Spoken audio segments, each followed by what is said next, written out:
Welcome to A9 TV. ముందుగా headlines చూద్దాం.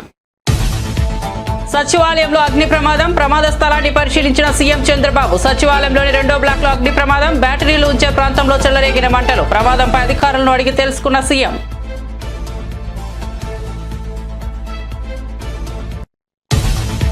Pharmacy విద్యార్థిని నాగాంజలి ఆత్మహత్య దురదృష్టకరమన్న పవన్ కళ్యాణ్. ఫార్మసీ విద్యార్థిని కుటుంబానికి ప్రభుత్వం అండగా ఉంటుందని వెల్లడి. ఆత్మహత్య కారకుడిపై చట్ట ప్రకారం చర్యలు ఉంటాయి. నాగాంజలి సూసైడ్ నోట్ మేరకు ఇప్పటికే ఆసుపత్రి. AGM Deepak arrest. పాలనలో రేవంత్ రెడ్డి పూర్తిగా విఫలమయ్యారన్న హరీష్ రావు. మూగజీవాలు కూడా రేవంత్ రెడ్డిని క్షమించవని వెల్లడి. హైడ్రాతో విధ్వంసం చేసి పేదల జీవితాలను నాశనం చేశారని వెల్లడి. సీఎం రేవంత్ రెడ్డి వానాకాలం రైతు బంధు ఎగ్గొట్టారని వ్యాఖ్య. ఎమ్మెల్సీ అభ్యర్థిగా గౌతమ్ రావు. కిషన్ రెడ్డిపై రాజా సింగ్ తీవ్ర ఆగ్రహం. మీ పార్లమెంట్ నియోజకవర్గానికి పోస్టులు ఇస్తారా అని ప్రశ్న.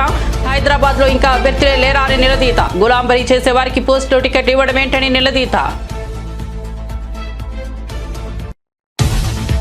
తల్లిపై కేసు వేసిన కొడుకుగా మేనల్లుడు మేనకోడుల ఆస్తులు కాజేసిన మేనమామగా జగన్ నిలిచిపోతారన్న షర్మిల. సరస్వతి ఫ్లవర్ షేర్ల ఎంఓయూపై జగన్ సంతకాలు చేశారన్న షర్మిల. సరస్వతి పవర్ షేర్లను విజయమ్మకు గిఫ్ట్ డీడ్ గా ఇచ్చారని వెల్లడి. తనకు ఒక్క ఆస్తి కూడా ఇవ్వలేదన్న షర్మిల. 10 నెలల్లోనే ఇళ్ల పట్టాల హామీ నిలబెట్టుకున్నానన్న నారా లోకేష్. నన్ను గెలిపించిన మంగళగిరి ప్రజలను గుండెల్లో పెట్టుకుంటానన్న మంత్రి. నియోజకవర్గ ప్రజల కోసం 26 సంక్షేమాభివృద్ధి కార్యక్రమాలు చేపట్టినట్లు వెల్లడి.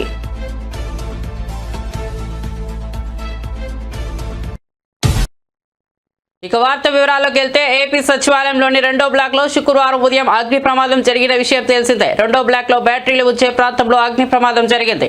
సమాచారం అందుకున్న అగ్నిమాపక సిబ్బంది వెంటనే ప్రమాద స్థలికి చేరుకుని మంటలను అదుపులోకి తెచ్చారు. అయితే ప్రమాదం జరిగిన ప్రదేశాన్ని సీఎం చంద్రబాబు నాయుడు పరిశీలించారు. అగ్ని ప్రమాదం ఎలా జరిగిందనే విషయాన్ని అడిగి తెలుసుకున్నారు.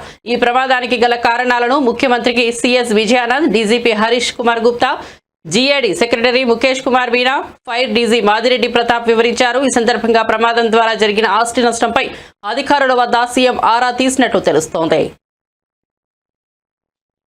రాజమహేంద్రవరంలో ఫార్మసీ విద్యార్థిని నాగాంజలి బలవన్మరణం దురదృష్టకరమని డిప్యూటీ సీఎం పవన్ కళ్యాణ్. ఆమె ఆత్మహత్యకు కారణం వ్యక్తిపై చట్టపరంగా చర్యలు ఉంటాయని తెలిపారు. విద్యార్థిని సూసైడ్ నోట్ ప్రకారం ఇప్పటికే ఆసుపత్రి ఏజీఎం దీపక్ ను పోలీసులు అరెస్ట్ చేశారని పవన్ చెప్పారు. రాష్ట్రంలోని విద్యార్థినులు మహిళల రక్షణ కోసం ప్రభుత్వం చర్యలు తీసుకుంటోందని తెలిపారు. బల్వన్ మరణానికి పాల్పడిన విద్యార్థిని నాగాంజలి కుటుంబానికి ప్రభుత్వం అండగా ఉంటుందన్నారు. తెలంగాణ ముఖ్యమంత్రి రేవంత్ రెడ్డి పాలనపై మాజీ మంత్రి హరీష్ రావు తీవ్ర విమర్శలు చేశారు. పాలనలో రేవంత్ రెడ్డి పూర్తిగా విఫలమయ్యారని, హైడ్రా యంత్రాలతో పేదల ఇళ్లు కూల్చి వారి జీవితాలను నాశనం చేసిన విధానాన్ని హరీష్ రావు తీవ్రంగా తప్పుపట్టారు. వానాకాలం రైతు బంధు నిధులను ఎగ్గొట్టి రైతులకు తగిన న్యాయం చేయకపోవడం అత్యంత బాధాకరమని పేర్కొన్నారు. ఈ విధంగా రైతులను, పేదల జీవితాలను తుంచేసిన పాలనను మూగజీవాలు కూడా క్షమించవని ఆవేదన వ్యక్తం చేశారు. ప్రజల సమస్యలపై స్పందించకుండా మాటలు, మోసాలతో నడుస్తున్న పాలన ఎక్కువ రోజులు నిలవదని హెచ్చరించారు. కేంద్ర మంత్రి కిషన్ రెడ్డిపై బీజేపీ నేత గోషామహల్ శాసనసభ్యుడు రాజా సింగ్ ఆగ్రహం వ్యక్తం చేశారు. బీజేపీ స్థానిక సంస్థల ఎమ్మెల్సీ అభ్యర్థిగా గౌతమ్ రావును ప్రకటించడంపై ఆయన అసంతృప్తి వ్యక్తం చేశారు. మీ పార్లమెంట్ నియోజకవర్గానికి పదవులు ఇస్తారా అని కిషన్ రెడ్డి హైదరాబాద్ లో ఇంకా బీజేపీ అభ్యర్థులే లేరా అని నిలదీశారు. అధిష్టానానికి సీనియర్ నాయకులు, కార్యకర్తలు ఎందుకో కనిపించడం లేదని ప్రశ్నించారు. మీకు గులాంబరీ చేసేవారికే పదవులు, టికెట్లు ఇవ్వడం ఏంటని నిలదీశారు. మిగతా నేతలను పక్కన పెడుతున్నారని ఆరోపించారు. కాగా హైదరాబాద్ స్థానిక సంస్థల ఎమ్మెల్సీ అభ్యర్థిగా గౌతమ్ రావును అధిష్టానం ప్రకటించింది. మే 1వ తేదీతో ఎమ్మెల్సీ ప్రభాకర్ రావు పదవీ కాలం ముగియనుంది. దీంతో ఈ స్థానానికి ఏప్రిల్ 23న పోలింగ్, 25న ఓట్ల లెక్కింపు నిర్వహించనున్నారు. తన సోదరుడు వైసీపీ అధినేత జగన్ పై ఏపీ కాంగ్రెస్ చీఫ్ షర్మిల మరోసారి తీవ్ర వ్యాఖ్యలు చేశారు. సరస్వతి పవర్ షేర్ల ఎంఓయూపై జగన్ స్వయంగా సంతకాలు చేశారని చెప్పారు. ఇప్పటి వరకు ఒక్క ఆస్తి కూడా తనకు జగన్ ఇవ్వలేదని తెలిపారు. తమ తల్లి విజయమ్మకు సరస్వతి పవర్ షేర్లను జగన్ గిఫ్ట్ డీడ్ కింద ఇచ్చారని, ఇచ్చిన షేర్లు మళ్లీ తనకే కావాలని పట్టుబడుతున్నారని మండిపడ్డారు. విజయవాడలో మీడియాతో మాట్లాడుతూ ఆమె ఈ వ్యాఖ్యలు చేశారు. కన్న తల్లిపై కేసు వేసిన కొడుకుగా, మేనల్లుడు మేనకోడుల ఆస్తులు కాజేసిన మేనమామగా జగన్ చరిత్రలో నిలిచిపోతారని అన్నారు. స్వయంగా ఎంఓయూలో సంతకం పెట్టారు. తన చెల్లెలికి అంటే నా బిడ్డలకి ఈ ఆస్తులు అన్నట్టుగా సంతకం పెట్టారు. ఇంతవరకు కూడా ఒక్క ఆస్తి కూడా నా చేతుల్లో పెట్టలేదు.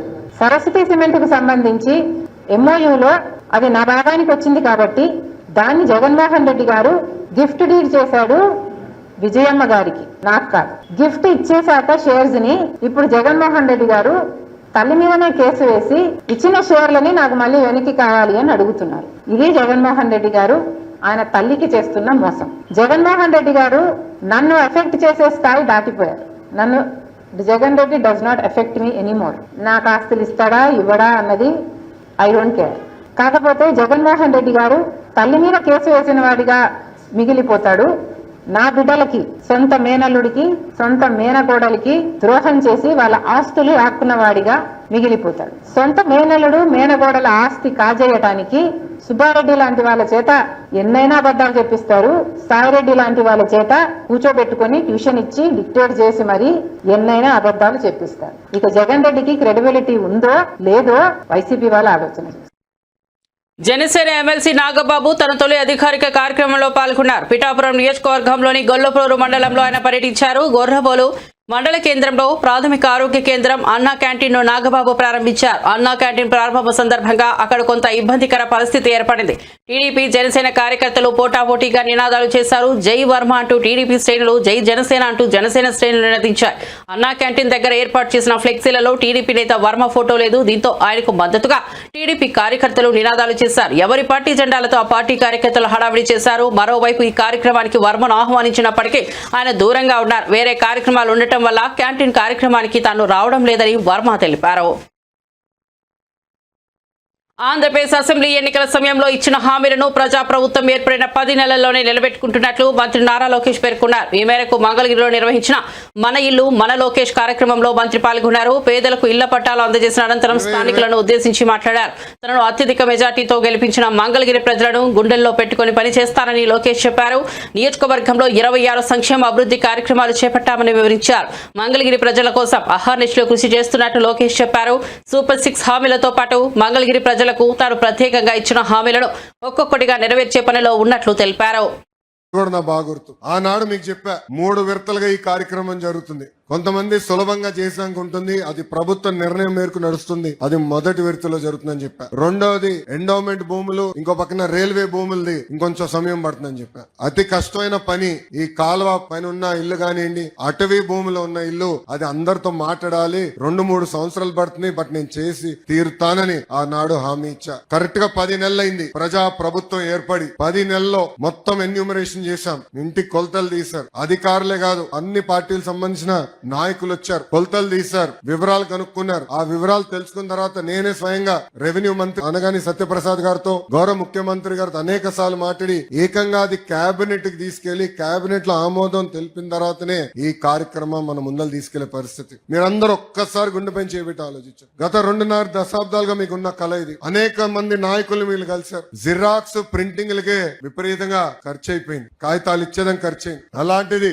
వేదికమైన నాయకులందరం మేము కష్టపడి, మీ దగ్గర ఒక బాటిల్ నీళ్లు కూడా మేము తాగలేదు, మీకోసం కష్టపడి అవినీతి లేకుండా ఈ రోజు మీకు ఇల్లు పట్టాలు మేము ఇస్తున్నాం. పెద్దలు ఇప్పుడే చెప్పారు, దాదాపు మొదటి విడతలో మార్కెట్ విలువ 1000 కోట్లు విలువైన ఆస్తిని ఈ రోజు మీకు శాశ్వతంగా హక్కు కూటమి ప్రభుత్వం అందజేస్తుంది. జీవితంలో మనం తీసుకున్న కొన్ని నిర్ణయాలు మన్నే మార్చేస్తుంది. 2019లో నేను ఒక నిర్ణయం తీసుకున్నాను. నాకు పరిచయం లేని నియోజకవర్గంలో పోటీ చేయాలని. ఆ నియోజకవర్గం పేరే మంగళగిరి. ఆనాడు అతి తక్కువ సమయం ఉన్నందుకు నేనేంటో మీకు అర్థం లేదు, మీ సమస్యలు ఏంటో నేను తెలుసుకోలేకపోయా. నేను వచ్చిన 20 రోజులకి ఎన్నికలు అయిపోయినాయి. 5300 ఓట్లతో ఆనాడు నేను ఓడిపోయిన రోజు బాధ కలిగింది. రెండో రోజు నుంచి ఆ బాధ ఆవేదన నాలో కసి పెంచింది. ఇంకా కష్టపడాలి, మంగళగిరి ప్రజల మనసు గెలుచుకోవాలి. ఏ మెజార్టీ అయితే ఓడిపోయానో దాని పక్కన ఒక 0 పెట్టుకుని గెలవాలి ఆ లక్ష్యంతో ఓడిపోయిన మరుసటి రోజు నుంచి నేను మీకోసం పనిచేశాను. తెలుగుదేశం పార్టీ నాయకత్వంతో దాదాపు 26 సంక్షేమ అభివృద్ధి కార్యక్రమాలు మంగళగిరి ప్రజల కోసం మేము చేస్తాం జరిగింది. మీకు ఆరోగ్యం బాగాలేకపోతే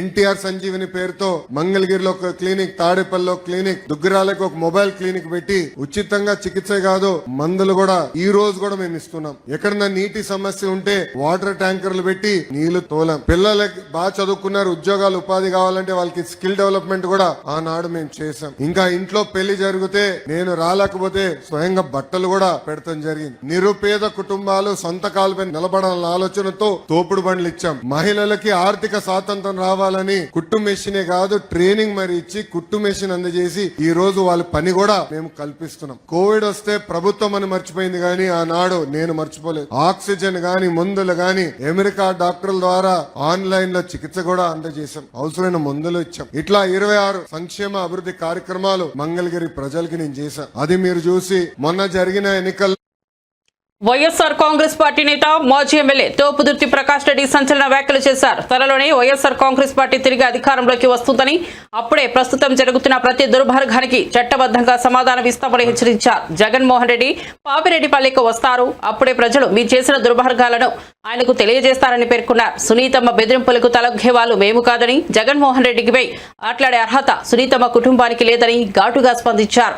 ప్రజల మద్దతుతో వైఎస్ఆర్సీపీ మళ్లీ తిరిగి అధికారంలోకి వస్తుందన్నారు. మీ ప్రభుత్వం ఉన్న రోజులు కూడా కొనసాగించవచ్చు, కానీ రేపన్నది మాదే.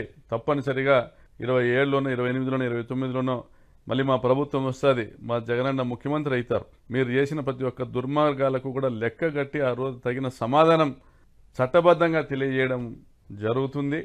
కాబట్టి ఇప్పటికైనా నీ పద్ధతులు మానుకో. నువ్వు ఎవరిని బెదిరించాలనుకుంటున్నావు? నేను అనుకుంటే ఎంపీపీ కాలేనా, నేను అనుకుంటే ప్రకాష్ రెడ్డి తిరుగుతాడా, ఇంకోటి మాటలు ఇవన్నీ మానుకో. ఇంకా నీకు అది పోలే, అదేదో చిన్న పులుపు చావలే, అవి మానుకో. ప్రజాస్వామ్యంలో నువ్వు కూడా ప్రజలు ఓట్లేసి గెలిచి నువ్వు ఎమ్మెల్యే అయినావంతే, నీ ఎంతగా నువ్వు ఎమ్మెల్యే కావు. ప్రజలు నిన్ను నమ్మి ఓట్లేసినాక నేను ప్రజలకు మంచి చేయాలనే ఆలోచనతో నువ్వు మాట్లాడు. నువ్వు బెదిరించేటట్ల మాటలు ఇంకోటి మాటలు మాట్లాడితే ఎవరు బెదిరే వాళ్ళు ఎవరు లేరు. ప్రజలు మిమ్మల్ని తరిమి కొట్టే రోజులు రాకుండా ఇకనైనా చూసుకో. జగన్మోహన్ రెడ్డి గారి కాలి గోటికి కూడా నువ్వు పనికిరావు. జగన్మోహన్ రెడ్డి గారు మహోన్నతమైనటువంటి వ్యక్తిత్వం కలిగిన నాయకుడు. ఆయన పేదల పట్ల, రైతుల పట్ల, మహిళల పట్ల, విద్యార్థుల పట్ల అపారమైన ప్రేమ కలిగి వారికి సంక్షేమ పథకాల ద్వారా వారి కుటుంబాలను నిలబెట్టిన నాయకుడు. కోట్లాది మంది గుండెల్లో కొలువున్నటువంటి నాయకుడు. జగన్మోహన్ రెడ్డి గురించి మాట్లాడేటువంటి అర్హత నీకి కానీ, నీ కుమారునికి కానీ, నీ కుటుంబానికి కానీ ఎవరికి లేదు. మీరు నోటికి వచ్చినటువంటి అబద్ధాలు చెప్పి అధికారంలోకి వచ్చి ఈరోజు ఏ ప్రజలైతే మిమ్మల్ని గెలిపించినారో వారి ఆస్తుల మీద మీరు కన్ను వేసి వారి ఇళ్లను కూలుస్తా, ఈరోజు రైతాంగాన్ని నడ్డి వీరుస్తా, హంద్రినీవా కాలువ లైనింగ్ కాంట్రాక్టు కమిషన్లను కొట్టి ఈరోజు రాప్తాడు నియోజకవర్గంలో కనీసం 1,00,000 ఎకరాలు బీళ్లుగా మారేటువంటి పరిస్థితిని తీసుకొని వచ్చి మీరు గత 10 నెలలుగా ఎన్నో అరాచకాలు చేసి, ఎన్నో దోపిడీలు చేసి, టమాటా రైతుల దగ్గర నుండి కూడా కమిషన్లు వసూలు చేసి మీరు చేస్తున్న అరాచకాలన్నీ ప్రజలకు తెలిసిపోయినాయి. ఇప్పుడు నువ్వేం చెప్పినా ఎవరు నమ్మే పరిస్థితి లేదు, అయిపోయింది. మొన్న లింగమయ్య హత్యతో నీ చాప్టర్ క్లోజ్ అయిపోయింది. నువ్వు భవిష్యత్తులో ఎప్పుడు కూడా శాసనసభలో అడుగుపెట్టేటువంటి పరిస్థితి కూడా ఉండదు. ఈసారి ముస్లిం మైనార్టీలను ఎన్నికల్లో వాడుకొని గెలిచిన తర్వాత వారికి హాని చేసే విధంగా వ్యవహరిస్తున్నారని మాజీ మంత్రి బాపట్ల వైఎస్ఆర్సీపీ జిల్లా అధ్యక్షుడు మేరుగా నాగార్జున తీవ్రంగా ఆరోపించారు. ఎన్టీ రామారావుకు వెన్నుపోటు పెట్టిన చంద్రబాబు ఇప్పుడు వక్ఫ్ బోర్డు విషయంలో ముస్లింలు రగిలిపోవాలనేలా మోసం చేస్తున్నారని విమర్శించారు. P4 పథకం కూడా ప్రజలను మభ్యపెట్టేందుకు రూపొందించిన అబద్ధపు ముసుగేనని తెలిపారు. వాస్తవంగా ముస్లింల హక్కులను పరిరక్షించేది వైఎస్ఆర్ కాంగ్రెస్ పార్టీ మాత్రమేనని స్పష్టం చేశారు. చంద్రబాబు పాలన అబద్ధాల ఆధారంగా సాగుతోందని, ముస్లిం సమాజం చంద్రబాబును ఎప్పటికీ క్షమించదని హెచ్చరించారు. ఎన్టీ రామారావు గారి వెన్నుపోటు దగ్గర నుంచి మొన్నటి అప్పులకు సంబంధించిన అబద్ధాల దాకా ఈరోజు ప్రజలను మోసం చేస్తున్న P4 కార్యక్రమం వరకు అన్ని అబద్ధాలే. ఉదాహరణకి అప్పులకు సంబంధించి ఎన్నికలకు ముందు 14 లక్షల కోట్ల రూపాయల అప్పులున్నాయని చెప్పాడు ప్రచారంలో. ఇప్పుడేమో 10 లక్షల కోట్ల అప్పులున్నాయని చెప్తా ఉన్నాడు. ఆధారాలు చూపేవంటే నో అంటాడు. చివరికి మీరు ప్రవేశపెట్టిన బడ్జెట్లో కేంద్ర ప్రభుత్వం సాక్షాత్తు చెప్పింది 5,62 కోట్ల రూపాయలు అప్పులున్నాయని చెప్తే మీరేమో అప్పులు అనుకుంటా అప్పుల మీదే బ్రతకాలని చూస్తూ ఉన్నారు. ఇకపోతే రెండవది P4కి సంబంధించి సమాజంలో 20% పేదలు, వాళ్ళకి సంబంధించి 10% బాగా సంపన్నులు ఉన్నారు, వారికి అప్పగిస్తానని చెప్తా ఉన్నాడు. ఈ P4 ఏంటో, ఈ పేదరికం ఏంటో, ఈ సంపన్నులు ఏంటో, అసలు ఎంతమంది ప్రజానీకం ఉన్నారో, ఎంత పేదవారు ఉన్నారో, ఎంతమంది ఇన్కమ్ ట్యాక్స్ కడతా ఉన్నారో ఇప్పటికైనా ప్రజలకు అర్థమయ్యేటట్టు చెప్పండి చంద్రబాబు నాయుడు గారు. ఎందుకు ఈ రాష్ట్రంలో 1,61,00,000 కుటుంబాలు ఉంటే దాంట్లో తెల్ల రేషన్ కార్డులు ఉన్నవాళ్ళు 1,41,00,000 కుటుంబాలు. అంటే 90% పేదవారే. ఇన్కమ్ ట్యాక్స్ కడుతుంది ఎంతమందో తెలుసా? 8,60,000 మంది కుటుంబాలు మాత్రమే ఇన్కమ్ ట్యాక్స్ కడతా ఉన్నారు. ఇంత దారుణమైన అబద్ధాలు ప్రజల్లోకి తీసుకెళ్లాలని ఎన్నికల్లో చెప్పారు. అబద్ధాలు పుంకాలుగా రాయించారు. మరలా అబద్ధాలు చెప్తా ఉన్నారు. మరలా డైవర్షన్ పాలిటిక్స్ చేస్తా ఉన్నారు. చివరికి ముస్లిం మైనారిటీ హైదరాబాద్ నగరంలోని కేపీహెచ్బీ కాలనీలో Tollywood senior hero Nandamuri Balakrishna, star heroine Meenakshi Chaudhary సందడి చేశారు. శుక్రవారం కేపీహెచ్బీలోని రోడ్ నెంబర్ 1లో ఓ ప్రైవేట్ కార్యక్రమానికి హాజరయ్యారు. ఇది తెలుసుకున్న అభిమానులు వందలాది మంది అక్కడికి చేరుకున్నారు. వీరి రాకతో ఆ ప్రాంగణం అంతా రద్దీగా మారింది. అభిమానులకు అభివాదం చేస్తూ హీరో హీరోయిన్ లోపలికి వెళ్లారు. దాంతో వారిని చూసేందుకు ఫ్యాన్స్ ఎగబడ్డారు. ఫోటోలు వీడియోలు తీసుకునేందుకు పోటీ పడ్డారు. చంపేస్తానండి. ఇక్కడేమో ఏ చీర విడేసుకున్నా చీరకి అంత వస్తుంది. అలాగే ఈవిడ ఏం చేస్తే ఒక ప్రత్యేకత ఉంటుంది. సినిమాకి ఆవిడ పాత్రలు అంటే ఆంధ్రప్రదేశ్లోని రిజిస్ట్రార్ కార్యాలయాల్లో స్లాట్ బుకింగ్ విధానాన్ని మంత్రి అనగాని సత్యప్రసాద్ ప్రారంభించారు. తొలి విడతలో భాగంగా 26 జిల్లాలోని ప్రధాన రిజిస్ట్రార్ కార్యాలయాల్లో ఈ విధానాన్ని అందుబాటులోకి తీసుకొచ్చారు. మిగిలిన కార్యాలయాల్లో ఈ నెలాఖరులోగా దశాల వారీగా ప్రారంభించనున్నారు. ఈ సందర్భంగా మంత్రి సత్యప్రసాద్ మాట్లాడుతూ పేదలకు న్యాయం జరగాలన్న లక్ష్యంతో పని చేస్తున్నామన్నారు. వ్యాపారులు ప్రజల శ్రేయస్సు దృష్ట్యా నిర్ణయాలు తీసుకున్నట్లు చెప్పారు.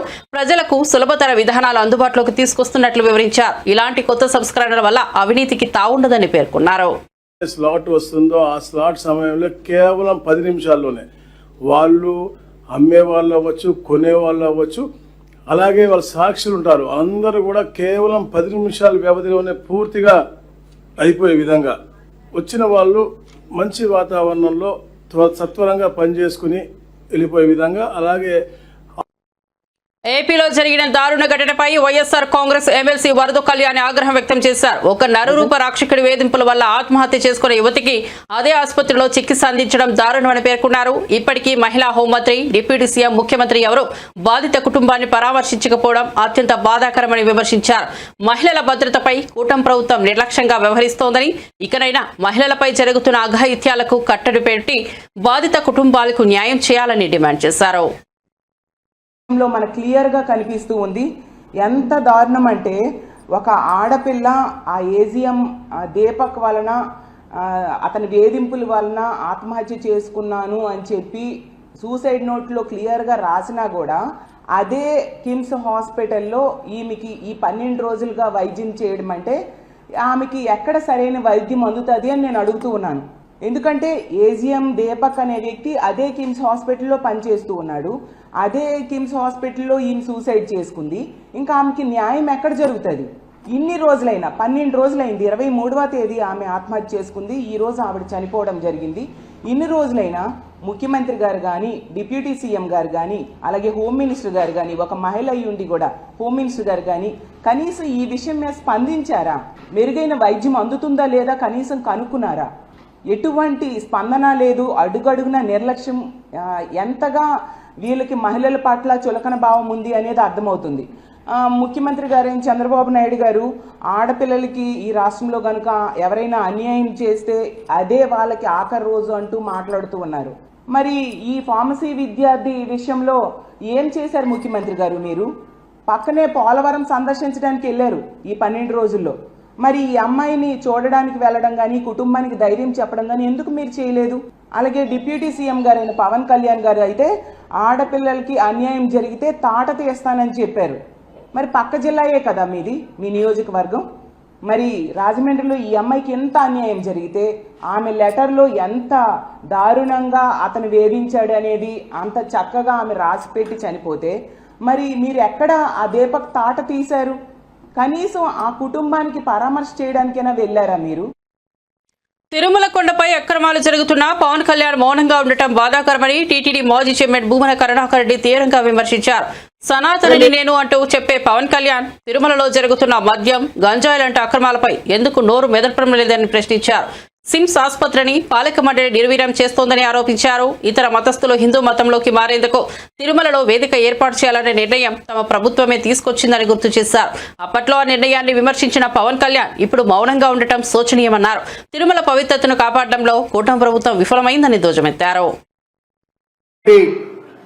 స్విమ్స్ హాస్పిటల్ ని ఈ పాలక మండలి నిర్వీర్యం చేస్తోంది. దాని మీద మీరు సమీక్ష చేశారా ముఖ్యమంత్రి గారు? మేము ఆ తిరుమల స్విమ్స్ హాస్పిటల్ యొక్క అభ్యున్నతిని కోరి ఇది రాయలసీమలో ఉన్నటువంటి రోగులకందరికీ కూడా మోక్షదాయిని, ప్రాణదాయిని ఇలాంటి హాస్పిటల్ ని మనం పరిరక్షించుకోవాలా, సామాన్యులకు ఇది అందుబాటులో ఉంచాలానని మేము దాన్ని పెద్ద ఎత్తున విస్తరణ కార్యక్రమాలు చేపడితే మీరు దానిని మా మీద ఆరోపణలు మోపి ఆ నిధులన్నింటినీ కూడా రాకుండా చేసేటువంటి ప్రయత్నం చేస్తున్నారు అన్నది నిజం కాదా? ఎక్కడ ఏ విషయంలో మీ పాలనలో ప్రక్షాళన జరిగింది? చివరకు రియల్ ఎస్టేట్ వెంచర్లలో వెంకటేశ్వర స్వామిని ప్రమోటర్ గా టీటీ ఆలయాలు కడతామని సాక్షాత్తు ముఖ్యమంత్రి గారే మాట్లాడుతున్నారు అని అంటే ఎలా మీ పాలన ఉంది? సాక్షాత్తు మీకు సంబంధించినటువంటి నిరంతరము మిమ్మల్ని ఆకాశానికి ఎత్తేటువంటి పత్రికే కొండ మీద తిరుమల ఎంత భద్రం, కొండపై ఘటనలతో ఆందోళన అని రాసింది. అంటే ఈరోజు మీ హెడ్డింగే అది రాసింది. అది అందులో వరుసగా ఏమేమి జరిగినాయి ఈ 10 నెలల కాలంలో అని వాళ్ళు స్పష్టంగా రాసుకోవటం కూడా జరిగింది. అంటే మీ పాలన అంతా కూడా డొల్లా, మీ ప్రక్షాళన డొల్లా. మీరు మాటలు మాట్లాడడమే తప్ప చేతలలో ఏ రకమైనటువంటి అభ్యుదయము లేదు, సుపరిపాలన లేదు, కొండను ఏ రకంగానూ మీరు ప్రక్షాళన చేయటం లేదు. వక్ఫ్ సవరణ బిల్లుకు వ్యతిరేకంగా పార్లమెంట్లో గలమెత్తిన పార్టీ వైఎస్ఆర్సీపీ ఒకటేనని మాజీ ఎమ్మెల్యే మహ్మద్ అబ్దుల్ హఫీజ్ ఖాన్ స్పష్టం చేశారు. మైనార్టీల హక్కులను పరిరక్షించేందుకు వైఎస్ జగన్ ఇచ్చిన మాటకు కట్టుబడి ఎంపీలో లోక్సభ, రాజ్యసభలో వ్యతిరేకంగా మాట్లాడారని గుర్తు చేశారు. ఎన్నికల సమయంలో మైనార్టీలకు మద్దతు అంటూ టీడీపీ, జనసేన నాయకులు రాజీనామా చేస్తామన్న మాటలు ఇప్పుడు పార్లమెంట్లో బిల్లుకు మద్దతు ఇచ్చిన తీరుతో తుడిచిపెట్టుకుపోయాయని విమర్శించారు. పైగా వైఎస్ఆర్సీపీపై దుష్ప్రచారం చేయడం సిగ్గుచేటని అభిప్రాయపడ్డారు. అని చెప్పడం జరిగింది. ఈరోజు ఎన్ని కష్టాలున్నా, ఎన్ని ఇబ్బందులున్నా, ఎలాంటి వాతావరణం ఉన్నా, రాజకీయ వాతావరణం ఉన్నా, ఇబ్బందులకు గురి చేసే రాజకీయ వాతావరణం ఉన్నా, నేను ఏదైతే మాట ఇచ్చినానో ఆ మాటకి నిలబడి ఉంటానని చెప్పి లోక్సభలో వ్యతిరేకంగా ఓటు వేయడం జరిగింది, రాజ్యసభలో వ్యతిరేకంగా ఓటు వేయడం జరిగింది. కానీ తెలుగుదేశం పార్టీ ఎమ్మెల్యేలు, ఎంపీలు కూడా ఇదే మాట చెప్పడం జరిగింది. ఎక్కడి వరకు చెప్పారంటే ముస్లిం మైనార్టీలకు సంబంధించిన ఏ వ్యతిరేకమైన బిల్లు తీసుకుని వస్తే మేము అసలు రాజీనామాలు చేస్తామని కూడా చెప్పడం జరిగింది ఎంతో మంది ఎమ్మెల్యేలు, ఎంపీలు. చంద్రబాబు నాయుడు గారు అయితే 600 అయిపోయినా ఏమన్నా కానీ నేను మాత్రం మీకు అండగా నిలబడతానని చెప్పడం జరిగింది. అంతేకాదు వారం 10 రోజుల క్రితము ఇఫ్తార్ పార్టీలో కూడా అదే మాట చెప్పడం జరిగింది. కానీ ఏం చేశారు? లోక్సభలో ఏం చేశారు? రాజ్యసభలో ఏం చేశారు? It's a black day in the politics. ఈ రైట్ టు ఈక్వాలిటీ కానీ, right to freedom of religion కి కానీ అణిచివేసి అన్కాన్స్టిట్యూషనల్ బిల్ తీసుకుని వస్తే ఆ అన్కాన్స్టిట్యూషనల్ బిల్ ని సపోర్ట్ చేసిన మనిషి ఈరోజు చంద్రబాబు నాయుడు గారు, తెలుగుదేశం పార్టీ. మళ్ళీ దానికి డైవర్ట్ చేసుకోవడానికి ఏ మనిషి అయితే ఈరోజు మైనార్టీల కోసమో నిలబడుతున్నాడో ఆ మనిషి పైన కూడా దుష్ప్రచారం చేయాలని చెప్పి జగన్మోహన్ రెడ్డి గారి పైన, వైఎస్ఆర్ కాంగ్రెస్ పార్టీ పైన తెరలేపింది తెలుగుదేశం పార్టీ. మేము విప్పు జారీ చేయలేదు, మా ఎంపీలు పోలేదు, మా ఎంపీలు ఓటు వేయలేదు. అరే బాబు, లోక్సభలో కానీ రాజ్యసభలో కానీ మా ఫ్లోర్ లీడర్స్ నిలబడి మరి మేము ఎందుకు వ్యతిరేకిస్తున్నామని చెప్పి క్లియారిటీగా చెప్పడం జరిగింది. విప్పు జారీ చేయలేదని చెప్తున్నారు కదా, మీరు చూసుకోండి. రాజ్యసభలో విప్పు జారీ చేయలేదా? రాజ్యసభలో విప్పు జారీ చేసినాం, మీకు ఓటు అగేన్స్ట్ చేసినాం. మా ఫ్లోర్ లీడరే సాక్షాత్తు మాట్లాడి చెప్తుంటే మేము దీనికి వ్యతిరేకిస్తున్నామని చెప్పి, ఈరోజు మీరు కేంద్రంలో రాష్ట్రంలో ప్రభుత్వంలో ఉన్నారు, మీరు చేయాల్సిన పని మేం చేస్తున్నాము, లేదంటే మంచి పనికి అందరం కలిసి పని చేద్దామని చెప్పి. తెలంగాణలో శాంతి భద్రతలు తీవ్రంగా దెబ్బతింటున్నాయని, మహిళలకు రక్షణ లేకుండా పోయిందని బీఆర్ఎస్ నేత ఆర్ఎస్ ప్రవీణ్ కుమార్ ఆగ్రహం వ్యక్తం చేశారు. ఒక వారం రోజుల్లో 4 అత్యాచార ఘటనలు చోటు చేసుకున్నాయని వివరించారు. మేడ్చల్ ఎంఎంటీఎస్ లో, సంగారెడ్డి కాంతిలో, నాగల్ కర్నూలులో, పహాడి షరీఫ్లో జరిగిన ఘోర ఘటనలపై ప్రభుత్వం స్పందించలేదని విమర్శించారు. స్వయంగా రేవంత్ రెడ్డి హోంమంత్రిగా ఉన్న సమీక్షలు లేకపోవడం దురదృష్టకరమన్నారు. ప్రభుత్వం శాంతి భద్రతలపై నిర్లక్ష్యంగా వ్యవహరిస్తోందని, మహిళల భద్రతపై తక్షణమే చర్యలు తీసుకోవాలని డిమాండ్ చేశారు. 4 మహిళల మీద అత్యాచారాలైనాయి. ఇది చాలా ఆందోళన కలిగించే విషయం. మొట్టమొదట మనకు 22 మార్చి నాడు ఎంఎంటీఎస్లో ఒక మహిళ మీద మహాత్మా గాంధీ గారు అన్నారు, ఈ దేశానికి నిజంగా స్వాతంత్రం ఎప్పుడు వస్తుందంటే మహిళ అర్ధరాత్రి ఒంటరిగా పోగలిగినప్పుడే స్వాతంత్రం వస్తుందని ఆనాడు మహాత్మా గాంధీ గారు చెప్పారు. ఇక్కడ బాధితురాలు ఫుడ్ డెలివరీ కంపెనీలో పనిచేసుకుంటూ సికింద్రాబాద్ నుండి మేడ్చల్ పోయే ఎంఎంటీఎస్ ట్రైన్ ఎక్కి మహిళా బోగీలు ఎక్కింది. ఆమె మామూలు బోగీలు ఎక్కలేదు, మహిళా బోగీలో ఎక్కి ఎంఎంటీఎస్ ట్రైన్లో ఎక్కి మరి మేడ్చల్ పోతుంటే దాదాపు 7 గంటల నుంచి 8 గంటల ప్రాంతంలో ఒక యువకుడు అగంతకుడు ఆ మహిళా బోగీలోకి వచ్చి కరెక్ట్గా మరి ఒక 15-20 నిమిషాలు ప్రయాణం చేసిన తర్వాత ఆమె మీద అత్యాచార యత్నం చేస్తే ఆమె నడుస్తున్న ట్రైన్ నుంచి కిందకు దుంకి ప్రాణాలు కాపాడుకున్నది. ఆమెకు విపరీతమైన గాయాలతో ఇలా హాస్పిటల్లో చికిత్స పొందుతూ ఉన్నారు. అది మొదటి కేసు. దాని మీద మరి గౌరవ ముఖ్యమంత్రి రేవంత్ రెడ్డి గారు స్టేట్మెంటు అసెంబ్లీలో ఇచ్చిండ్రు, కానీ ఆయన ఆ బాధితురాలను ఇంతవరకు కలవలేదు. ఇక అది మరిచిపోకముందే మరి మార్చి 25వ తారీఖు నాడు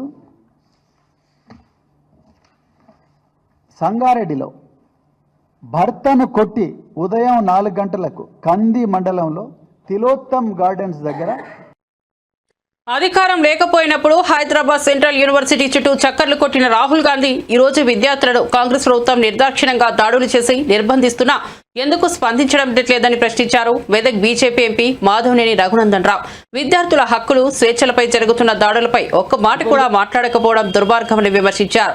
రాహుల్ గాంధీకి విద్యార్థులపై ప్రేమ నిజమైతే ఇప్పటి అఘాయిత్యాలపై స్పందించాల్సిన అవసరం ఉందన్నారు. ప్రభుత్వ తీరును తీవ్రంగా ఖండించిన ఆయన ప్రజాస్వామ్య విలువలను కాపాడేందుకు బీజేపీ విద్యార్థుల పక్షాన నిలుస్తోందన్నారు. దేశ ప్రజలు వరుసగా 3 సార్లు మోడీ నేతృత్వంలోని బీజేపీ ప్రభుత్వాన్ని ఎన్నుకున్నారని, భవిష్యత్తులో వచ్చే 3 పర్యాయాల్లో కూడా బీజేపీదే అధికారంలోకి వస్తుందని కేంద్ర హోంశాఖ మంత్రి అమిత్ షా ధీమా వ్యక్తం చేశారు. వక్ఫ్ బిల్లు వివాదం నేపథ్యంలో ఆయన స్పష్టం చేస్తూ వక్ఫ్ అనేది సంస్థ మతపరమైనది, కానీ వక్ఫ్ బోర్డు మరియు వక్ఫ్ కౌన్సిల్లో ముస్లిమేతరులు సభ్యులుగా ఉండవచ్చని తెలిపారు. అయితే వారి పాత్ర మతపరమైన జోక్యం కాదని, విరాళంగా ఇచ్చిన ఆస్తులు ఉద్దేశించిన ప్రయోజనాలను ఉపయోగపడేలా చూడడం మాత్రమేనని పేర్కొన్నారు.